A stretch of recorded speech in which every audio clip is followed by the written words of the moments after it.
Hello ভাই সব, কেমন আছেন আপনারা? আজ সাস্ট অ্যাডমিশন টেস্ট 2024-25 নিয়ে একটি ভিডিও নিয়ে চলে আসলাম আপনাদের কাছে। সাস্ট অ্যাডমিশন টেস্ট নিয়ে আলোচনার প্রথমে বলে নিতেছি ভাইয়া, আমি এইচএসসি 2018 ব্যাচ অ্যান্ড তখন সাস্ট আলাদাভাবে এক্সাম নিত। 2019 সালেও এইচএসসি দিয়েছে যারা, তারাও সাস্টে আলাদাভাবে এক্সাম দিয়েছিল, কিন্তু এরপরে সেটা গুচ্ছের অন্তর্ভুক্ত হয়ে যায়, তারপর সাস্ট আলাদাভাবে এক্সাম নেয় না। এই বছর আবার সাস্ট অনেক আলাদাভাবে এক্সাম নিচ্ছে। তো এই জন্যই তোমাদের জন্য এই ভিডিওটা নিয়ে আসা, আমার কিছু পার্সোনাল এক্সপিরিয়েন্স শেয়ার করা অ্যান্ড তোমাদের উপকারে আসবে এমন কিছু স্ট্র্যাটেজি বলে দেওয়া, যেন তোমরা ভালোভাবে অ্যাডমিশন টেস্টটি দিতে পারো। এখন সাস্ট যেহেতু অনেকদিন পরে অ্যাডমিশন টেস্ট নিতেছে, সাস্টের যে অ্যাডমিশন কারিকুলামটা আছে, যে এখানে বলা হয়েছে যে সাস্ট এবার দুইটা ইউনিট আছে, এ ইউনিট বি ইউনিট। তো এই ইউনিট হলো আমাদের সায়েন্সের জন্য। আচ্ছা, এখন এই ইউনিটের ভিতরে আমাদের যে সাবজেক্টগুলো আছে সেগুলা মোস্ট অফ আমাদের যেহেতু সায়েন্স রিলেটেড, যেমন ফিজিক্স আছে, কেমিস্ট্রি আছে, মেকানিক্যাল ইঞ্জিনিয়ারিং, সিএসসি, সফটওয়্যার, এই জাতীয় সাবজেক্টগুলোর জন্য হলো আমার এই ইউনিটে পরীক্ষা দিতে হবে। এই ইউনিটের দুইটা ভাগ আছে, একটা A1 একটা A2। তো A2 হলো আর্কিটেকচারের জন্য, আর A1 হলো বাকি সাবজেক্টগুলো। এখন সাস্টের অ্যাডমিশন টেস্ট পুরোটাই হইতেছে ভাই এমসিকিউ বেসড হবে। অ্যান্ড এমসিকিউ বেসড এক্সামগুলোতে যেটা হয় যে আমার কি কি সাবজেক্ট থেকে কোয়েশ্চেন আছে এটা একটু জানতে হবে। তো সেই জন্য আমরা সেই ব্যাপারটা একটু আগে জেনে নিই কীভাবে আলোচনা হবে। দেখো, প্রথমে সাস্টে যদি আমি বলি ভাইয়া কি কি সাবজেক্টের উপর এক্সাম হচ্ছে, সেই ক্ষেত্রে আমার দেখতে হবে প্রথমে ভাইয়া ফিজিক্স থাকবে, কেমিস্ট্রি থাকবে,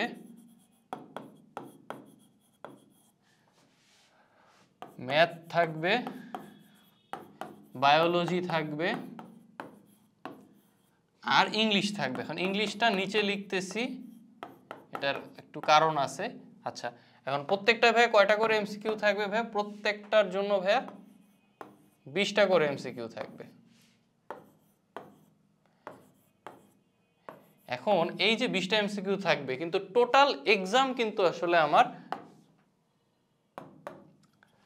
80 মার্কসের টোটাল এক্সাম। এখন টোটাল এক্সাম যেহেতু 80 মার্কসের, তার মানে আমি বুঝতেই পারতেছি আমার সব কয়টা সাবজেক্ট আসলে অ্যান্সার করতে হবে না।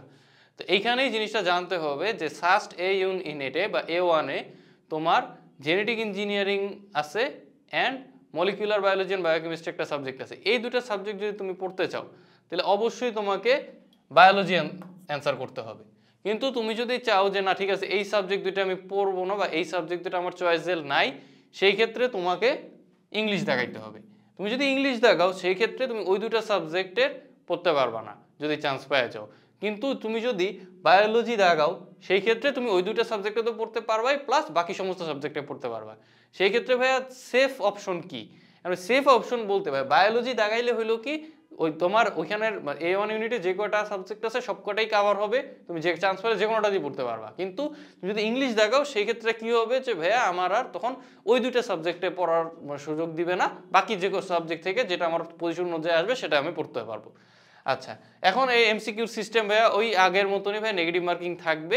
অ্যান্ড সাস্টের এক্সাম আমাদের 2018 সাল এবং 2019 সালের প্রেক্ষাপটে যদি আমি বলি, ভাই সাস্টের এক্সামের এমসিকিউগুলো ভাই অনেকটাই কনসেপচুয়াল হবে, মানে খুবই কনসেপচুয়াল কোয়েশ্চেন। তোমার কাছে কোয়েশ্চেন অনেকাংশে অনেক কঠিনও মনে হইতে পারে অন্যান্য প্রশ্নের তুলনায়। মানে তুমি যদি সিকে রুয়েটের যে গুচ্ছের প্রশ্নগুলো হইতো এগুলা, বা আগে যখন সিকে রুয়েট আলাদা এক্সাম নিত তাদের কোয়েশ্চেনের সাথে তুলনা করো, সাস্টের কোয়েশ্চেন তুলনামূলক অনেক বেশি কনসেপচুয়াল হবে এবং অনেক বেশি কঠিন হবেও বলা যেতে পারে। এখন ভাইয়া এই ক্ষেত্রে আমাদের আসলে করণীয় কি? যে সমস্ত এক্সামে এরকম অতিরিক্ত কঠিন প্রশ্ন হয় বা অনেক বেশি কনসেপচুয়াল প্রশ্ন হয়, এখানে ভাই আসলে মার্কস খুব কম উঠে, তুমি অনেক বেশি মার্কস আসলে তুলতে পারবে না। বাট সাধারণত দেখা যায় তুমি যদি একটা মডারেট লেভেল মার্কস তুলতে পারো, যেহেতু কনসেপচুয়াল প্রশ্ন হইতেছে, কঠিন প্রশ্ন হইতেছে, সো মডারেট মার্কস তোলাটাও একটু টাফ জব হয়ে যায়। বাট এই টাফ জবটাই তুমি যদি করে ফেলতে পারো, তাইলেই তুমি চান্স পেয়ে যাবা। কারণ ভাই যেহেতু আমার অনেক মানুষই এখানে মানে ঠিকমতো অ্যান্সার করে আসতে পারবে না, কারণ কনসেপচুয়াল প্রশ্ন অ্যান্ড প্রচুর কনফিউজিং প্রশ্ন থাকবে।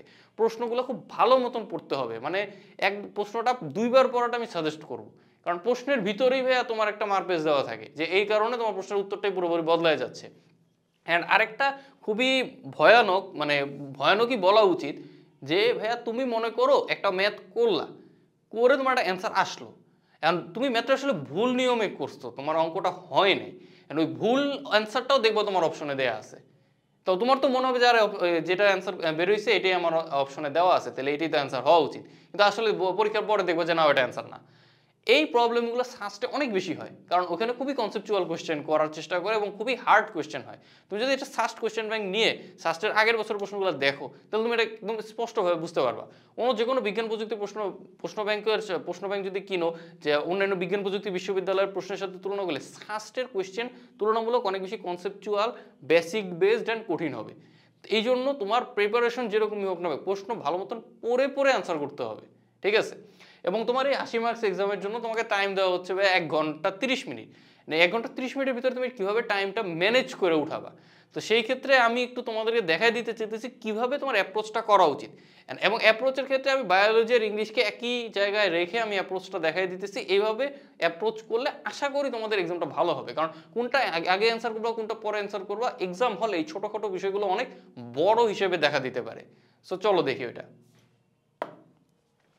ভাই আমি প্রথমে সাজেস্ট করবো, ভাই এটা আমি আসলে কেমিস্ট্রির মানুষ বলে বলতেছি না, বা অন্য মানুষ হিসেবে বলতেছি না, আমি জেনারেল হিসেবে মানে আমার এক্সপিরিয়েন্স থেকে যেটা আমি বলতেছি যে ভাইয়া প্রথমে ইংলিশ অথবা বায়োলজি যে কোনো একটা দাগায় ফেলতে হবে।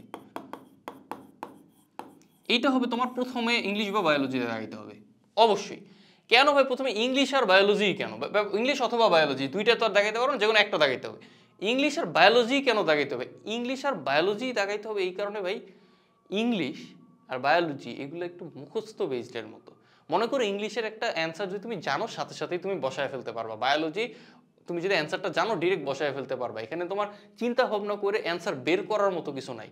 সো বায়োলজির যে 20টা এমসিকিউ আছে, ঠিক আছে, তার ভিতরে তুমি যদি মনে করো 15টা পারো, এই 15টা দাগাইতে কিন্তু প্রত্যেকটা এমসিকিউ দাগাইতে তোমার 5 সেকেন্ড 10 সেকেন্ড করে লাগবে। এতে কিন্তু তোমার অনেকটাই টাইম বেঁচে যাবে, যে টাইমটা আমরা ফিজিক্স কেমিস্ট্রিতে ইনভেস্ট করতে পারবো। এই কারণে প্রথমে ইংলিশ, যে ইংলিশ দেখাবা সে আগে ইংলিশ দেখাবা, যে বায়োলজি দেখাবা ডিসাইড করে সে বায়োলজি দেখায় যাবা। আচ্ছা, এইটা হলো প্রথমে। এরপরে তুমি দেখাবা ভাই কেমিস্ট্রি। এখন ভাই কেমিস্ট্রি কেন? আগে ফিজিক্স বা ম্যাথ দেখাইলে সমস্যা কি ভাই?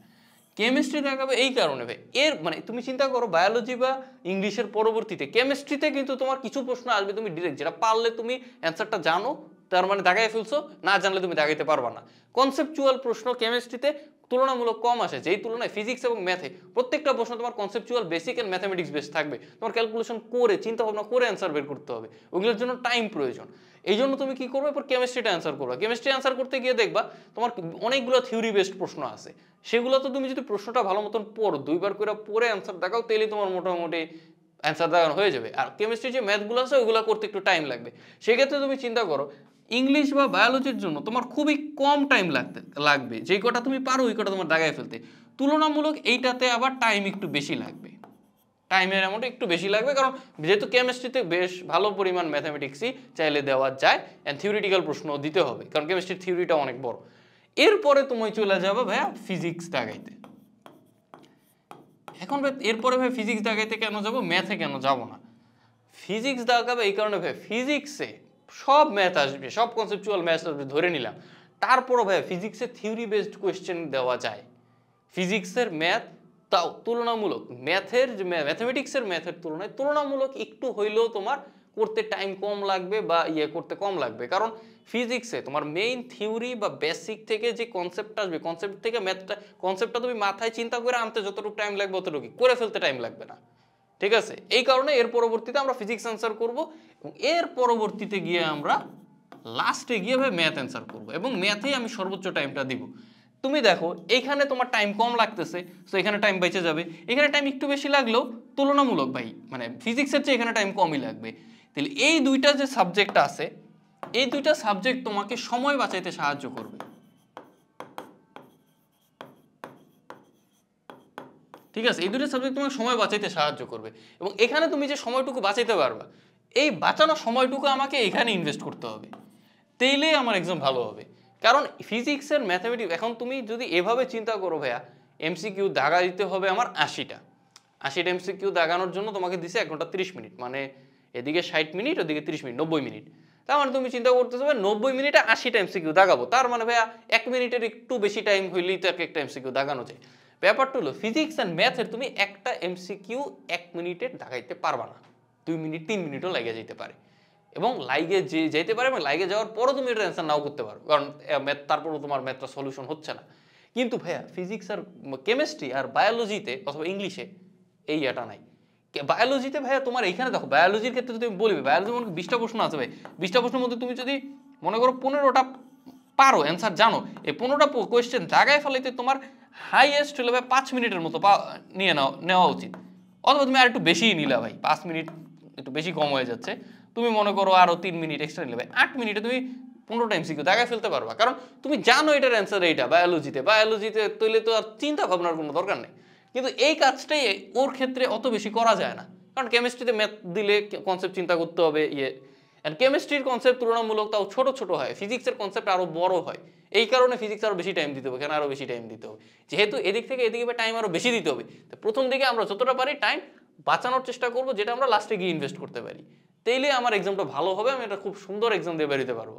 আর ভাইয়া প্রশ্ন কঠিন হইলে ভাইয়া তোমার অবশ্যই সেটা নিয়ে মাথা ঘামানোর দরকার নেই, তুমি চেষ্টা করবো সর্বোচ্চ পরিমাণ সঠিক অ্যান্সার করে দিয়ে আসার, তাইলে দেখবো অটোমেটিক্যালি ভালো পজিশন চলে আসছে। কারণ আমার স্পষ্ট মনে আছে ভাই, আমার সময়ে আমি এক্সাম দিতে বসছি অ্যান্ড এমসিকিউ ছিল, এমসিকিউ খুবই কঠিন এমসিকিউ, অনেক ম্যাথের এমসিকিউগুলো অনেক কঠিন আসছে এবং আমার খুব কষ্ট হয়ে যাচ্ছিল অ্যান্সার করতে। তারপর আমি জাস্ট সর্বোচ্চ সংখ্যক সঠিক অ্যান্সার করার চেষ্টা করে গেছি। আমি সর্বোচ্চ সঠিক অ্যান্সার করার জন্য যতটুকু রিস্ক নিয়ে দাগানো লাগে, যা করা লাগে এটা, এবং আমিও এরকম একটা ফলো করছি, ম্যাথ সবার লাস্টে করছি, কেমিস্ট্রি সবার আগে করছি, কারণ ওইটাই তো আসলে মানে ভালো করার স্ট্র্যাটেজি, এটাই ফলো করছি। অ্যান্ড আমার কিন্তু ভাই 71th র্যাঙ্ক আসছিল, অনেক 100-র ভিতরে চান্স পেয়েছিলাম, আমার এক্সাম আসলে খুব ভালো হয়েছিল। বাট আমি এক্সাম হলে কিন্তু অনেক টেন্স ছিলাম ব্যাপারটা, কারণ অনেক কঠিন প্রশ্ন, একটা কোয়েশ্চেন অ্যান্সার করতে আমার পুরো মাথা খারাপ হয়ে যেতেছে, এরকম একটা পজিশন। তো তারপর আমি খালি সঠিক অ্যান্সার দাগানোর উপর ফোকাসটা করছি অ্যান্ড টাইম ম্যানেজমেন্টের উপর ফোকাসটা করছি। তো সঠিক অ্যান্সার দাগানো তো অবশ্যই, আমি আগে বলছি প্রশ্ন 2বার করে পড়ে নিবা, কারণ প্রশ্নের ভিতরে একটু মারপেজ লাগানো থাকে, অপশনগুলো ভালো মতন চেক করে নিবা, অ্যান্ড অবশ্যই কনসেপ্ট বেস পড়াশোনার উপরে কনসেপ্ট বেস প্রিপারেশন নিবা সাস্টের আগে। অ্যান্ড টাইম ম্যানেজমেন্টের জন্য, ইফেক্টিভ টাইম ম্যানেজমেন্টের জন্য এই রুলটা ফলো করবা। ধরো তুমি সাস্টের কোয়েশ্চেন ব্যাংক ধরে প্র্যাকটিস করতেছো টাইম ধরে, তুমি এই সিরিয়ালে প্র্যাকটিস করার চেষ্টা করো, তোমার জন্যই ভালো হবে আলটিমেটলি। কারণ তুমি যত প্র্যাকটিস করে যাবা, যত স্ট্র্যাটেজিক্যালি প্র্যাকটিস করবা, ওই স্ট্র্যাটেজিটা পরীক্ষার হলে ইমপ্লিমেন্ট করতে সুবিধা হবে। কারণ অলরেডি অনেকগুলো অ্যাডমিশন টেস্ট দিয়ে ফেলছো ভাইয়া, অ্যাডমিশন টেস্টে বসলে পরীক্ষার টাইমটা মাথার ভিতরে অনেক রকম প্রেশার, টেনশন, অনেক কিছু চলতে থাকে। তো তখন একটা স্ট্র্যাটেজি জীবনে প্রথমবারের মতো অ্যাপ্লাই করাটা আসলে ডিফিকাল্ট। সেই তুলনায় যদি তুমি এরকম একটা নাও, যেই স্ট্র্যাটেজি তুমি ফলো করেই আসতেছো, সেই স্ট্র্যাটেজিটা যদি তুমি ফলো করো, তাহলে তোমার জন্য বেটার রেজাল্ট চলে আসবে, ঠিক আছে। এবং সাস্টের এক্সামের আরেকটা জিনিসও আছে, সেটা হলো যে তোমার এইখানে তো ভাইয়া আমি 80 মার্কের এক্সাম হইতেছে, ঠিক আছে, আর যে 20 মার্ক আছে, আর হলো ভাইয়া 10 আর 10 আসে, 10 আসলে টোটাল এই 100 মার্কের এক্সামটা হয়। এখন এখানের প্রথম 10 আছে তোমার এসএসসির যেই জিপিএ, সেটার সাথে 2 মাল্টিপ্লাই করে আসে, আর এইচএসসির জিপিএর সাথে 2 মাল্টিপ্লাই করলে তোমার আরেকটা চলে আসবে, ঠিক আছে। এই হলো তোমার সাস্টের মান বন্টনের এটা হলো তোমার এক্সাম থেকে আসবে, এমসিকিউ এক্সাম। আর বাকি 20 নাম্বার আসবে তোমার এসএসসি এইচএসসির জিপিএ থেকে। যারা দুইটাই জিপিএ 5 পেয়ে গেছো, তারা অলরেডি এখানে 20 মার্ক পেয়ে গেছো, তাদের এই 80-র উপরে ফোকাস করতে হবে, ঠিক আছে। আর ভাই যেটা বলতেছি, সাস্টের এক্সাম দেওয়ার জন্য ভাই আমি বছর পর বছর আমার স্টুডেন্টদেরকে ভাই আমি একটাই সাজেশন দিয়ে আসছি, ভাইয়া সর্বোচ্চ সঠিক অ্যান্সারের চেষ্টা করবা, কারণ এমসিকিউ তো নেগেটিভ মার্কিং আছে, উল্টাপাল্টা তাকায় নেগেটিভ খাওয়ার দরকার নেই, সর্বোচ্চ সঠিক অ্যান্সারের চেষ্টা করবা, তাইলেই হবে। কারণ প্রশ্ন কঠিন হবে, তোমাকে মাথা ভরকায় দিবে, তুমি ওই সময় তোমার ভয় লেগে যাবে, কিন্তু তুমি সর্বোচ্চ পরিমাণ সঠিক অ্যান্সার করে আসলে, ঠিক আছে, তখন চান্স পাওয়ার সম্ভাবনা অনেক বেড়ে যায়। কারণ ভাইয়া মাথা যখন ঘাবড়ে যায়, তখন অটোমেটিক্যালি আমরা ভুল ডিসিশন নেওয়া শুরু করি, মাথা ব্রেনটা রাশ মোড়ে চলে আসে, তখন মনে হয় না এটা ভুল, এটা ঠিক না, এটা দাগাবো না, এরকম কিছু চিন্তা ভাবনা মাথায় চলে আসতে থাকে। তো এই কারণে তখন দেখা যায় যে আমাদের আরও ভুল হওয়া শুরু করে। তো মাথা ঠান্ডা রেখে সর্বোচ্চ পরিমাণ সঠিক দাগানোটাই আমাদের একদম প্রাইম দরকারি ব্যাপার এই সাস্ট অ্যাডমিশন টেস্টের জন্য, ঠিক আছে। তাই সবাই ভালো মতো অ্যাডমিশন টেস্ট দাও, তোমাদের জন্য অসংখ্য শুভকামনা রইল। খোদা হাফেজ।